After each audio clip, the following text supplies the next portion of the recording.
يعني شركات الاتصالات كثيرة، والمسلم أولى بكل خير والكافر أولى بكل شر. نقول هذا بكل وضوح عبارة. النبي صلى الله عليه وسلم كان يبيع ويشتري مع اليهود، دعي إلى طعام يهود المدينة، ماتوا درع مرعون من يهودي، كان يبيع ويشتري مع اليهود.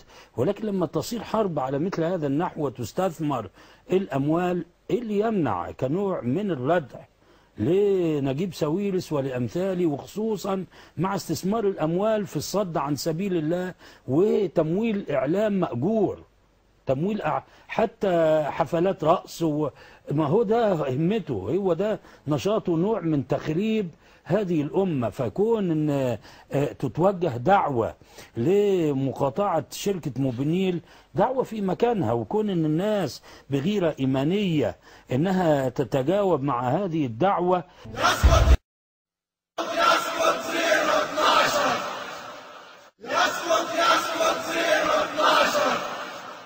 لا يا ساويرس، لا يا ساويرس.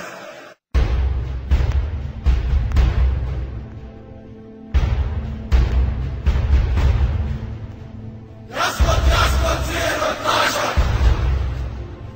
ولذلك أنا بقول لكم ينبغي أن نقاطع شركة موبينيل.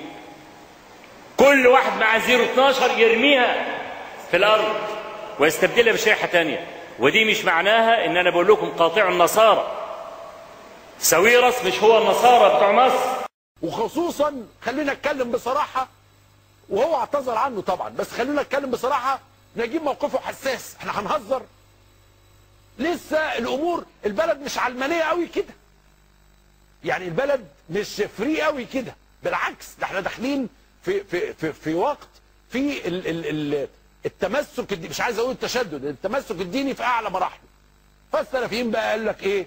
ما حدش يستخدم موبينيل، ما حدش يستخدم مش عارف ايه، ما حدش يعمل ايه، كل الحاجات بتاعت نجيب ساويرس احنا هنقطعها.